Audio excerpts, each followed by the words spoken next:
My name is Helen, and I'm 32 years old. Although it is the beginning of a new year, nothing good has happened at all. Most of our electrical appliances in our house have broken down, and my eldest daughter, Maggie, had to change classes as soon as she entered the 3rd grade. And since she was not in class with all her best friends, she goes to school every day in a very grumpy mood. She often asked for a day off because she was unhappy at school. I tried to calm her down and make her go to school every day, but to be honest, it's very difficult to do that every single morning. My younger son, Tim, began playing volleyball during spring at his volleyball club, but he recently sprained his finger. It seems like he had a fracture, and I had to arrive at work late every week to accompany him to the hospital. People at work makes me feel ashamed of myself every day, since they would talk behind my back just because I had kids. My husband, Dan, quit his work 3 months ago because he got mentally depressed due to the horrible power harassment he received by his previous boss. Although he transferred to a new company where it's easier for him to work than before, his income had dropped drastically. Despite these problems which happened to our family, Dan and I are doing the best we can at the moment. Recently, however, something horrible happened to our family. My mother passed away. She had been very healthy until recently, but she had been feeling exhausted for days on end and went to the nearest hospital for a checkup. I accompanied her to the hospital, and at the hospital, the doctor told us the name of the disease that she had, and I really couldn't believe my ears. She had terminal cancer. My mother was surprised as well. When the doctor told me that the disease had progressed to the point where there was nothing they could do, my mind went blank. My mother, who was surprisingly calm, laughed and encouraged me. "Oh, don't worry. Maybe I can get better." My mother's positivity at times like this was one of the best things about her, but at that time, it even looked like she was pretending to be fine. Her condition worsened day by day, unfortunately, and only 1 month after we were informed by the doctor about her disease, she passed away. The pain and loneliness of knowing that someone's life had been snuffed out so easily, and that I could no longer talk to my mother, whom I loved so much, overwhelmed me, and I felt as if there was a huge hole in my heart. And because I had my kids, and because I was just so busy with preparations leading up to the funeral, I couldn't even actually feel the sadness of my mother's death. After everything was over, an unspeakable sadness overtook me, and I sobbed in front of my mother's photo, as I had realized that I was saying actually goodbye to my beloved mother. Then right after, something had happened. One day, a month after my mother's funeral, I found a letter from a credit card company in our mailbox, and it was sent to my name. I did indeed have a credit card, but I had never used it since I got married, and it had been hidden in the back of the drawer where I kept my bank book and personal things. Thinking for a moment that it had expired and a new credit card had arrived, I opened the letter. Then, when I opened the letter, I found a detailed statement of the credit card which states that I had used the credit card when I had absolutely no recollection of ever using it. The total amount exceeded $10,000. Even though I looked at the details of the statement over and over, I really had no idea what they all were. I thought my credit card information had been hacked, so in panic, I called my credit card company. I explained the situation and asked them to stop the card. Then, when Dan came home from work, I apologized to him and explained the situation. My credit card information might have been stolen. About $10,000 were used with my credit card. Huh? You're joking, right? Dan couldn't believe what he was hearing. I apologized to him repeatedly. Immediately after that, I searched for the credit card I had put away in the back of the drawer, but I couldn't find it anywhere. I even came up with a theory that maybe a thief had stolen it, since I never took out the credit card after I put it in the drawer the last time. This all happened because you had a credit card that you never even used.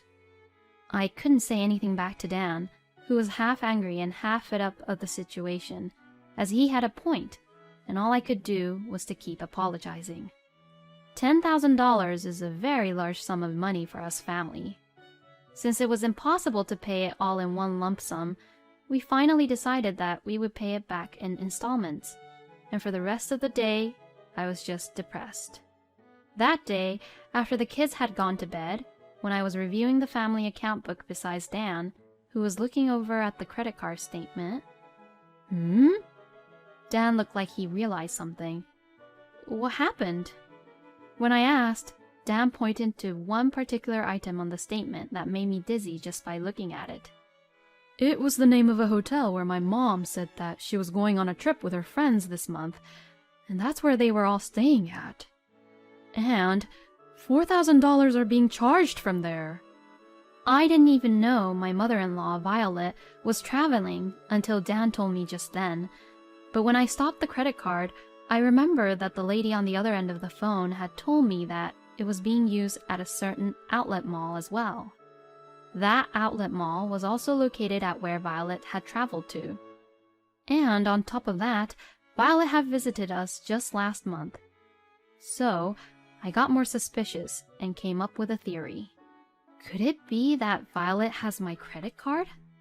Dan thought the same thing and immediately called Violet. At first, Dan was afraid to ask over the phone, but he gradually became irritated and annoyed once he began talking to Violet. Huh? What the hell were you thinking? This is a crime, you know.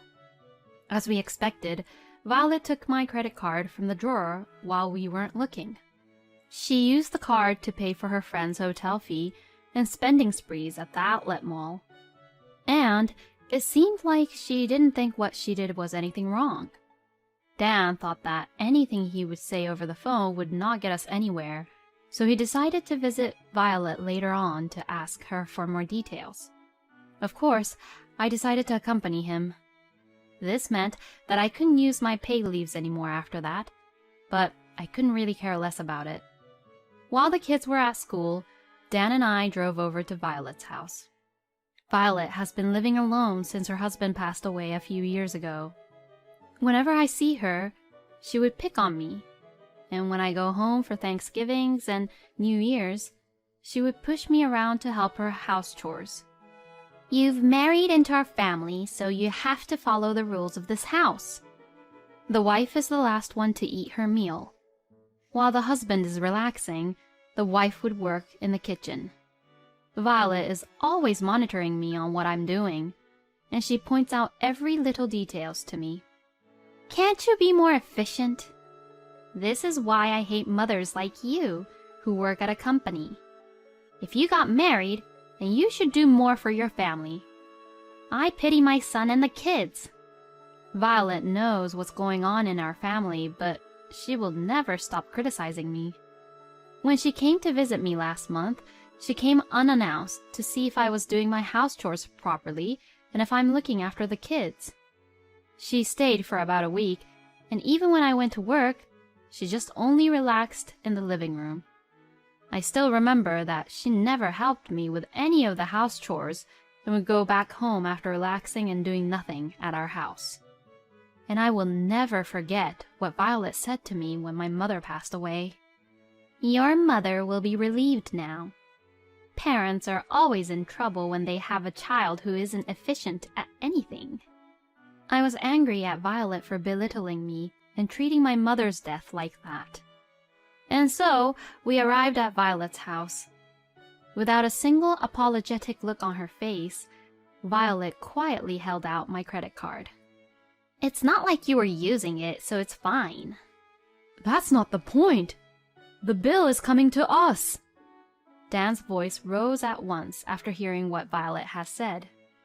Of course, if someone spends a large sum of money on you, even if that person is your own mother, you tell her off. I was moved by Dan's honest attitude. But Violet doesn't budge at all and says this. Because Helen's mother passed away, you'll receive her inheritance, right? So why don't you just use it to cover the expenses?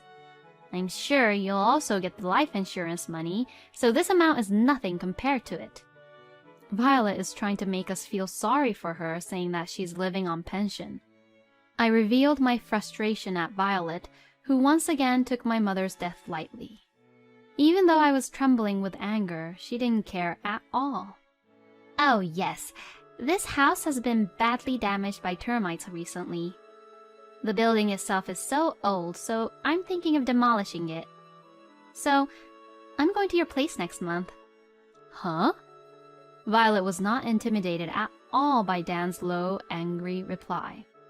Rather, she became more arrogant than ever. "So, that means that I'll be living in your house, and we'll be living together. You have extra room anyway, don't you?" I was speechless at Violet's attitude of trying to force us to pay for the money she had used, and even to live with her. Even Dan, who is usually so kind to Violet, is raising his voice at her outlandish comments and actions.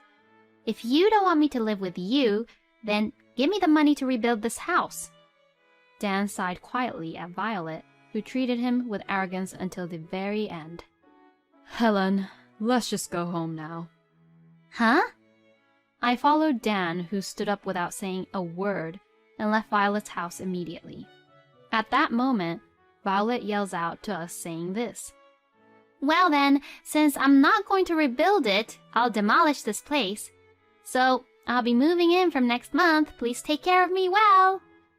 Violet's voice sounded so triumphant that it made me so angry. But Dan was even angrier than I was. "If talking with my mom is not going to work, I have no choice but to take action." Witnessing Dan's anger, I realized that this was the beginning of the end for Violet. During the next month before Violet forces herself to move in with us, Dan told me about his plan. The company Dan works for has company housing as a benefit, and if there is an opening there, he planned for us to move there temporarily. "No matter what we say, Mom will do anything to have it her way. So, if that's the case, then we have to be prepared too." Fortunately, Dan's company housing is close to our kids' school, and we brought enough daily necessities and clothes to live there for a while. I thought the kids would be confused by our sudden move, but they surprisingly got into it and helped us prepare moving out. "I didn't know we had another house." Maggie looked really excited. "I liked where we were living, but this one is really nice too." And Tim seemed to be enjoying himself. They used to sleep in their own rooms, but the company house only has one big bedroom. I think the kids were very happy to sleep with us in the same bed. And the room was perfect because it had furniture and appliances. So, we were to live in that company housing for a while. Then, on the day when Violet promised that she would move in, when Dan came home from work, he showed me his phone with a big smile on his face. There, I found Violet's call history one after another. I also showed him the call history as proof that I had also ignored all of her calls. We both couldn't help but laugh. Just in time, Dan received an incoming call from Violet. "Okay, well, I guess it's time now for us to pick up the call." Hearing the kids having fun in the bath, my husband put the phone on speaker so that I could hear it, and as he answered the call, Violet's frantic voice spread throughout the room. "Where are you all right now?" Well, it's no doubt that we tell her where we are. "I already asked people to start demolishing the house, so I can't go back there. Please, let me in your house now." "Well, we can't, because we don't live there now." "Huh? What the hell do you mean?" She has no right to be like that. So Dan tried to tell Violet off and hang up the phone. Violet then immediately started to panic. "Today's weather is heavy rain with flood warnings, remember? Are you going to just let me stay out here in the weather like that?" "You have pension which you've been saving, right? Why don't you just use it to stay at a hotel?" "How could you say such a terrible thing? That's not the kind of thing you should say to your own mother." "Well, you used Helen's credit card without her permission. No normal person would ask her to pay what you used with her credit card with her deceased mother's inheritance." When my husband made a good argument, Violet choked up to argue back. "But that's not what this is about! Just let me in the house!" "I told you, I can't. If you go into our house without any permission, I'll call the police and accuse you of trespassing." "Now wait a minute! Don't you dare hang up on me!" Ignoring Violet screaming, Dan hung up the phone without any care. After that, there were tons of incoming calls from Violet, but Dan consistently ignored them. Eventually, Violet left a message on the answering machine apologizing for what she had done. Later on another day, Dan requested Violet, who was staying at a hotel, to meet us at a nearby restaurant. Violet apologized for everything, including using my credit card without my permission, thoughtlessly saying that my late mother's inheritance should pay for it, and her previous verbal abuse toward me. She apologized with her head down that I thought she might hit her head on the table, and for my part, I felt a little bit better. After Violet's apology in front of Dan and I, she repaid me in cash the $10,000 she had used this time, taken from her savings account. My husband and I were astonished when we saw her remaining savings balance. Soon after Violet's husband passed away, Violet told us that her pension was low and asked us to send money to support her. It was an hour's drive to Violet's house, and our kids were still small, so we couldn't visit her often. So Dan and I discussed and agreed that at least we could support her by giving her some money. And since then, we have been sending a certain amount of money to Violet's savings account every month. Even when Dan changed his jobs and his income dropped, the amount which we kept on giving to support her remained the same. "I will not support you financially at all from now on." Violet was astonished at her own son's words. From everything that had happened, Dan strongly resented Violet's selfishness, so we had decided to do so, even without seeing her savings account. But to this, Violet turned completely pale and desperately clinged on to Dan about it. "That's not fair! I've been saving for a long time. I don't want to use it." "With that amount of money, you could easily afford to rent an apartment and even move into a nursing care facility. So I beg you, just stay out of our lives." "If we live together, this money could be yours, you know. I can't think of any reason for you all to not live with me in the future." "That's enough! You say that, but have you ever spent a single penny of money on us so far? Maggie's textbooks, Tim's textbooks, they were all bought by Helen's mother. You never even spent money on your own grandchildren. When I was also worried about quitting my job, all you cared about was if I was able to send money to you." Dan then brushed off Violet's clinging hands and walked away. I heard Violet crying, but I didn't even turn around. After that, as Dan had declared, we stopped sending money to Violet. It's most likely that we won't provide any financial support for Violet in the future. So this means that we had cut off ties with Violet. According to what we heard from Dan's acquaintance, Violet had rented an apartment and started living alone after that. It seems that moving into a nursing care facility wasn't an option for Violet, and she was afraid that her neighbors would find out that she had been cut off from her only son's family as well. The new place she moved into seems to be a very old apartment, and she is supposedly living there quietly. Violet didn't hesitate at all to use my credit card, because she just didn't want to touch her own savings. The reason why Dan was so angry with Violet was because he really couldn't believe her attitude towards our kids, Maggie and Tim, and us, and how she refused to support our family financially. Dan said that he found it extremely shameful that Violet was selfish enough to save money only for her so that she would have a nice lifestyle for herself when she got old. I feel like Violet will probably hardly use her savings. I'm actually nervous that with all the money in her savings account, she might get scammed someday. Even if she does get scammed, we definitely wouldn't help her in any way. After making sure that Violet moved into an apartment, we will move out of the company housing and move back into our house confidently.